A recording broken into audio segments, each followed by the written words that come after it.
Hello friends, welcome to my YouTube channel जिसका नाम है टैक्सेशन वर्ड। हमने आप लोगों के लिए जो कंपनी लॉ की सीरीज़ शुरू की थी उसमें आज हम आप लोगों के लिए लाए हैं topic type of companies part 2।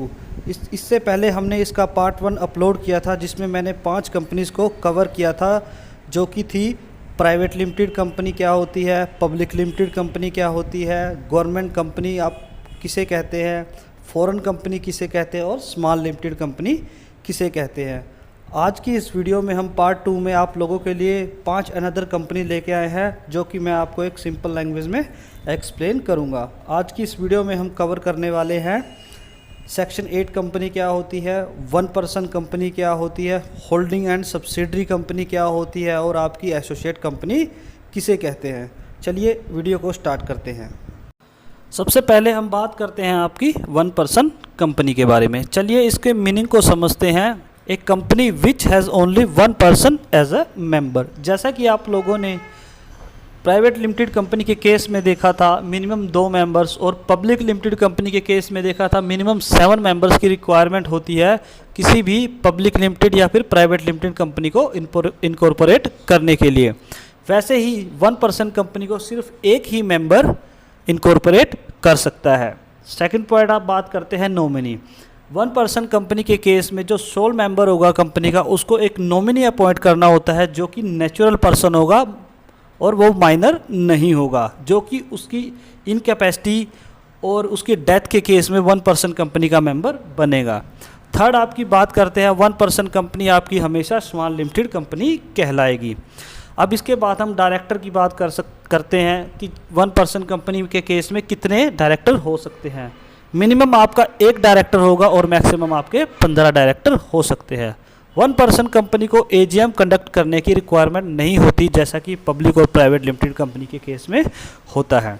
Board meeting की बात करें तो बोर्ड मीटिंग भी इनको सिर्फ 2 करनी होती है, जो प्राइवेट लिमिटेड और पब्लिक लिमिटेड कंपनी के केस में आपको 4 बोर्ड मीटिंग करनी होती है, और ये बोर्ड मीटिंग आपको ईच हाफ ईयर में 1 बोर्ड मीटिंग करनी होती है, और एटलीस्ट आपको 1 साल के अंदर 2 बोर्ड मीटिंग कंडक्ट करनी होती है।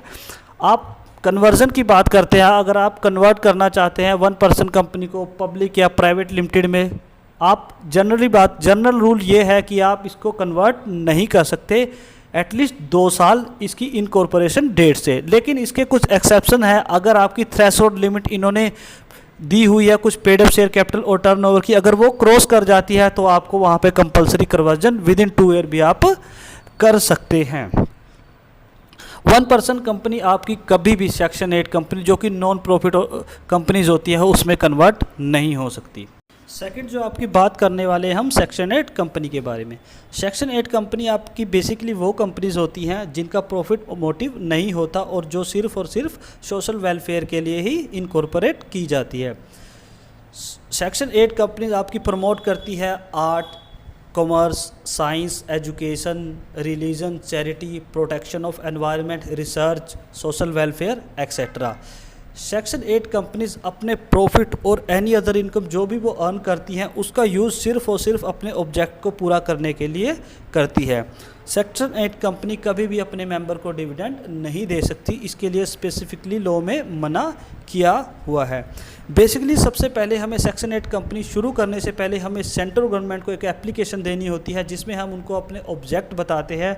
अगर सेंट्रल गवर्नमेंट सेटिस्फाई होती है तभी वो हमें अंडर सेक्शन 8 के अंदर लाइसेंस देती है, तब हम सेक्शन 8 कंपनी को इनकॉर्पोरेट कर सकते हैं। अब आपकी बात करते हैं होल्डिंग कंपनी और सब्सिडरी कंपनी क्या होती हैं। चलिए इसको हम साथ साथ समझते हैं।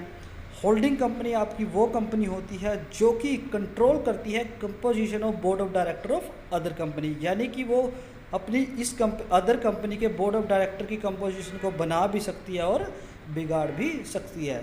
सेकंड आपका पॉइंट क्या निकल के आता है, अगर कोई कंपनी किसी दूसरी कंपनी के अंदर कम से कम 50% वोटिंग पावर हेल्ड किए हुए है, चाहे वो डायरेक्टली हो चाहे वो इनडायरेक्टली हो, एक या एक से ज़्यादा अपनी सब्सिडरी के थ्रू, तो भी वो कंपनी किसी अदर कंपनी की होल्डिंग कंपनी कहलाएगी। अब आपकी बात करते हैं सब्सिडरी कंपनी की, जो कि मैंने आपको दोनों पॉइंट्स ऊपर एक्सप्लेन किए हैं। इसमें जिस कंपनी के बोर्ड ऑफ डायरेक्टर को कंट्रोल किया जा रहा है या फिर जिस कंपनी के एटलीस्ट 50% वोटिंग पावर हेल्ड किए हुए हैं किसी अदर कंपनी ने, तो ये कंपनी उस कंपनी की सब्सिडरी कंपनी कहलाएगी। चलिए अब हम बात करते हैं आपकी एसोसिएट कंपनी किसे कहते हैं, जो कि आज की इस वीडियो का लास्ट टॉपिक है। इसके मीनिंग को समझते हैं। A company in which other company has a significant influence but which is not a subsidiary company include a joint venture company is called associate company. अब इसके मीनिंग को समझने के लिए हमें एक टर्म है सिग्निफिकेंट इन्फ्लुएंस, उसको समझना होगा कि आखिर कहाँ पे सिग्निफिकेंट इन्फ्लुएंस माना जाएगा। आपके सिग्निफिकेंट इन्फ्लुएंस में 2 पॉइंट्स हैं। सबसे पहला पॉइंट आपका ये बात करता है कि अगर कंपनी ए ने दूसरी कंपनी के अंदर at least 20% total voting power held किए हुए है तो कंपनी बी आपकी कंपनी ए की एसोसिएटेड कंपनी मानी जाएगी। दूसरा आपका पॉइंट निकल के आता है कि अगर कंपनी ए कंपनी बी के बिजनेस डिसीजन को अंडर एन एग्रीमेंट कंट्रोल में करती है तो भी आपकी कंपनी बी कंपनी ए की एसोसिएटेड कंपनी मानी जाएगी।